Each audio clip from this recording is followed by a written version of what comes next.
Hello friends, welcome to Rakul pictures. आज हम लोग बहुत महत्वपूर्ण और सामयिक टॉपिक और बहुत प्रतीक्षारत टॉपिक पर हम लोग आज चर्चा कर रहे हैं, उस पर विचार करेंगे। वो हमारा टॉपिक है महिला आरक्षण बिल। हम लोग महिला आरक्षण बिल पर आज चर्चा करेंगे।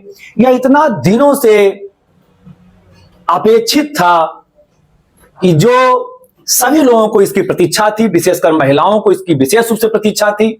और यह बिल जिसको 1996 में ही आ जाना चाहिए था, पर आज यह 27 सालों के बाद 2023 में आया, तो यह एक आज हम लोगों के लिए एक हर्ष का विषय है कि इसको भारत सरकार के कानून मंत्री अर्जुन राम मेघवाल ने 19 सितंबर 2023 को लोकसभा में प्रस्तुत किया। और यह बिल 2/3 बहुमत, और मैं कहूंगा कि यह बहुत हर्ष का विषय है कि सभी पक्षों ने इस बिल का स्वागत किया। और यह बिल 454 वोट इसके पक्ष में और 2 वोट इसके विपक्ष में पड़ा। यह ऐतिहासिक बिल माना जाएगा कि केवल 2 वोट इसके विपक्ष में पड़ा और यह लोकसभा द्वारा पारित कर दिया गया। इसी प्रकार कानून मंत्री ने इसको 21 सितंबर को राज्यसभा में प्रस्तुत किया और राज्यसभा में 215 लोगों ने पक्ष में वोट किया और विपक्ष में किसी ने भी वोट नहीं किया, अर्थात यह सर्वसम्मत 2/3 बहुमत से पास हो गया। यह ऐतिहासिक बिल था। इससे महिलाओं को लोकसभा और राज्य की विधानसभाओं में 1/3 सीटों पर आरक्षण मिल जाएगा, अर्थात वो 1/3 सीटें उनके लिए रिजर्व हो जाएंगी। इसमें जो निश्चित सीटें हुआ करती हैं एसटी और एससी के लिए, उसमें उस वर्ग के आरक्षित लोगों को, महिलाओं को 33%, 1/3 सीटें उसमें रिजर्व रहेंगी। तो ये बहुत ही एक अच्छा भारत सरकार अर्थात बीजेपी गवर्नमेंट की एक बहुत अच्छी पहल थी, जिसको सभी पार्टियों ने इसका स्वागत किया और यह जल्दी से जल्दी लागू हो। महिलाओं को भी इसमें आगे आने का, बढ़ चढ़कर हिस्सा लेने का मौका मिलेगा। महिला आरक्षण बिल ये इतना महत्वपूर्ण बिल था कि यह 27 साल इसको लग गया पास होने में। सर्वप्रथम संसद में 12 सितंबर 1996 को प्रधानमंत्री, तत्कालीन प्रधानमंत्री एच.डी. देवगौड़ा 81वां संविधान संशोधन करके इसको संसद में प्रस्तुत किया था, पर संसद ने इसको रिजेक्ट कर दिया।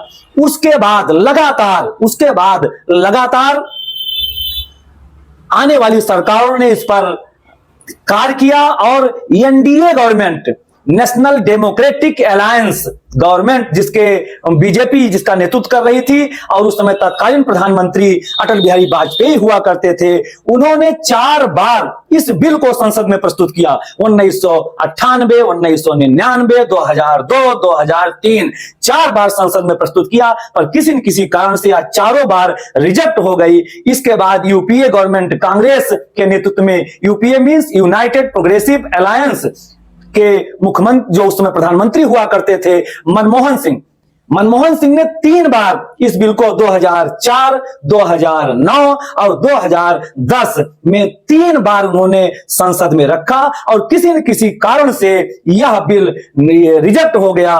तो इस प्रकार हम लोग देखते हैं कि इस लंबे सफर, 27 सालों के सफर में यह बिल 8 बार संसद से रिजेक्ट होता है और 9वीं बार यह पास होता है। हम लोग ये अपेक्षा करते हैं कि यह बिल 2023 का ये पास हो, राष्ट्रपति सिग्नेचर करें और यह पब्लिक डोमेन में अर्थात संविधान में इसे संशोधन करके इसको लागू किया जाए। मित्रों, हम लोग ये देखने का प्रयास करें कि इसका कॉन्सेप्ट कब आया इंडिया में।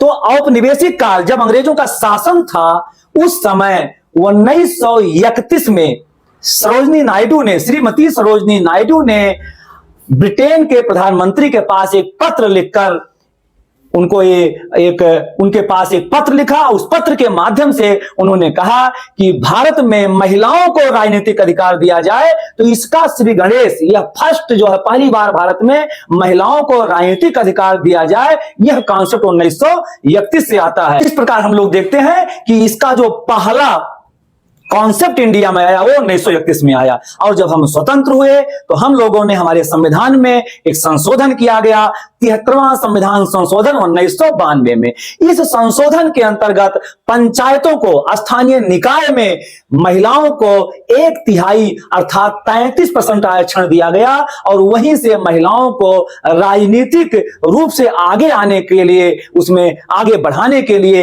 यहीं से संविधान में संशोधन करके उनको आगे बढ़ाने का काम किया गया। और यह लगातार लोकसभा और विधानसभाओं में भी महिलाओं को आगे लाने के लिए लगातार यह मांग उठती रही कि इनको इसमें भी आरक्षण दिया जाए। और इस मांग के अंतर्गत 1996 में यह देवगौड़ा ने इसकी शुरुआत की और अंत में मोदी अर्थात प्रधानमंत्री भारत सरकार नरेंद्र मोदी ने इसको लोकसभा में प्रस्तुत करके इसको पास करवाया। इसकी आवश्यकता क्या थी, क्यों यह जरूरी था, यह महिलाओं के लिए आरक्षण बिल क्यों इंपॉर्टेंट था, इस पर भी हम लोग विचार करेंगे।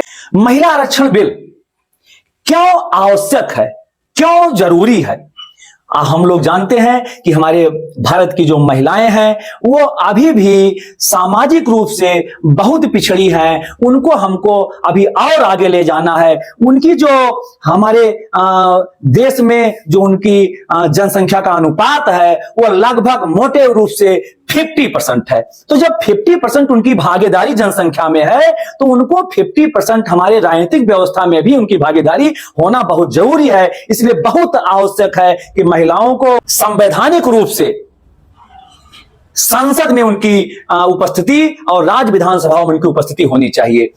लोकसभा में महिलाओं की जो वर्तमान स्थिति है वो 78 महिलाएं चुनकर आई हैं, कुल 14.94% आता है। और राज्यसभा में 32 महिलाएं चुनकर आई हैं जो 14.05% आता है। जबकि वोट की संख्या में पुरुष वोटर, लोकसभा में पुरुष वोटर 46.8 करोड़ और महिला वोटर 43.2 करोड़ इनकी जनसंख्या अर्थात इनकी वोट संख्या है। और उसके एवज में इनका जो परसेंटेज है वो मात्र 14% है। इसलिए इनकी उपस्थिति बहुत जरूरी है। विधानसभाओं में इनकी जो उपस्थिति है वो 7 से 15% है। तो हम लोग ये समझ सकते हैं कि महिलाओं की उपस्थिति कितनी जरूरी है। इसलिए जब तक इनके लिए हम अलग से कोई प्रोत्साहन नहीं देंगे, कोई अलग से हम व्यवस्था नहीं करेंगे, उतना बढ़ चढ़कर हमारी राजनीतिक व्यवस्था में महिलाएं नहीं आ पाएंगी। इसलिए लंबे समय से आरक्षण, महिला आरक्षण की मांग होती रही है। आइए हम लोग ये भी देख लेते हैं कि इस बिल के आने के बाद हमारे संविधान की स्थिति क्या है, संविधान में इसे कहां रखा जाएगा। तो नारी शक्ति बंधन अधिनियम 2023 को भारत की इसको जो अमेंडमेंट करके हमारे संविधान में रखा जाएगा वो कैसी स्थिति होगी। तो इसको जो संशोधन का अधिकार देता है हमारी संसद को हमारा संविधान, वो अनुच्छेद 368 के अंतर्गत संविधान के किसी भी उपबंध में संसद को संशोधन करने का अधिकार दिया गया है। यह 128वां संशोधन कहलाएगा। यह 128वां संशोधन है जिसके अंतर्गत संविधान के अनुच्छेद 330 में 330A में लोकसभा के उपबंध में संशोधन किया जाएगा और 332A राज्य विधानसभाओं के उपबंध में संशोधन किया जाएगा, जिसके अंतर्गत महिलाओं को 1/3 सीटों पर आरक्षण दिया जाएगा। और इसकी जो हमारी सीटों की स्थिति होगी वो सीटों की स्थिति 543 में 181 सीटें महिलाओं के लिए रिजर्व हो जाएंगी। अर्थात इस आरक्षण से जो महिला आरक्षण आ रहा है, इस आरक्षण से हमारी जो लोकसभा में सीटों की संख्या है उसमें 543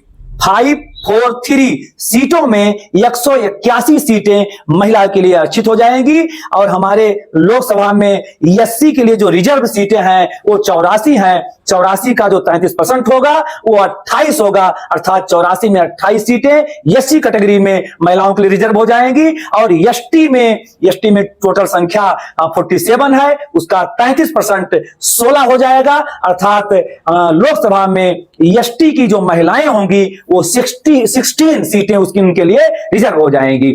इस प्रकार हम लोग देखते हैं कि यह आरक्षण जो महिला आरक्षण आ रहा है, इस महिला आरक्षण बिल के आ जाने से हमारी माताओं, हमारी बहनों, हमारी बेटियों के लिए एक अच्छा एक अवसर मिल जाएगा उनको राजनीति में आगे जाने के लिए। जो कभी रानी लक्ष्मीबाई हुआ करती थी, उनको बिल्कुल ये 100% उनकी ये उनका अधिकार है कि वो हमारे राजनीतिक व्यवस्था में आगे आए। हमारी राजनीतिक व्यवस्था में ये महिला अधिनियम जो नारी शक्ति बंधन अधिनियम आ रहा है, इसमें अभी इसको लागू होने में कुछ तकनीकी दिक्कतें हैं, तकनीकी पड़ाव हैं। उसको भी सरकार ने जब ये संकल्प लिया तो उसको भी सरकार लागू करेगी। वो 4 पड़ाव मुख्य कौन कौन से हैं उस पर भी हम लोग विचार कर लेते हैं। ये 4 पड़ाव हमारे हैं कि राष्ट्रपति की मंजूरी, संसद के दोनों सदनों में पास होने के बाद जो अगला कदम होता है वो राष्ट्रपति की मंजूरी होती है, तो उसे मिलना तय है। इसके बाद चूंकि अगर वो कोई व्यवस्था ऐसी है जो राज्यों को प्रभावित करने वाली होती है, तो हमारे संविधान में व्यवस्था है कि आधे से अधिक अर्थात 50% राज्यों की सहमति भी लेना जरूरी होती है। तो दूसरा पड़ाव है कि राज्यों से सहमति लेना, तो 50% 14 राज्यों से हमको सहमति भी लेना होगा। जो कोई दिक्कत नहीं है वो हमको मिल जाएगी। और इसके बाद जनगणना, चूंकि हमारे यहां एक समस्या थी कि जनगणना 2021 में होने वाली थी और उस समय कोरोना काल था, महामारी आ गई थी, जनगणना नहीं हो पाया। तो अब जनगणना कराना बहुत जरूरी है और जनगणना के बाद परिसीमन होता है और परिसीमन के बाद यह महिला आरक्षण बिल लागू होगा। तो परिसीमन के लिए हमारे 2002 में एक संविधान संशोधन किया गया था, जिसमें लोकसभा की सीटों को बढ़ाने के लिए परिसीमन कराना अनिवार्य किया गया था और परिसीमन 2026 तक रोका गया था। तो 2026 के बाद ही परिसीमन हो सकता है। तो यह संवैधानिक अड़चन है, पर हम लोग ये समझ रहे हैं कि लोकसभा का चुनाव 2024 में आने वाला है। तो चुनाव के बाद, चूंकि सरकार भी कह रही है कि चुनाव के बाद हम जनगणना कराएंगे, अर्थात जनगणना 2024 के बाद होगा। कम से कम 1 साल 2 साल जनगणना करने में लगेगा, तो वो 2026 की सीमा भी पार हो जाएगी। तो 2026 के बाद परिसीमन 100% होगा और उसके बाद यह कानून विधिवत लागू हो जाएगा।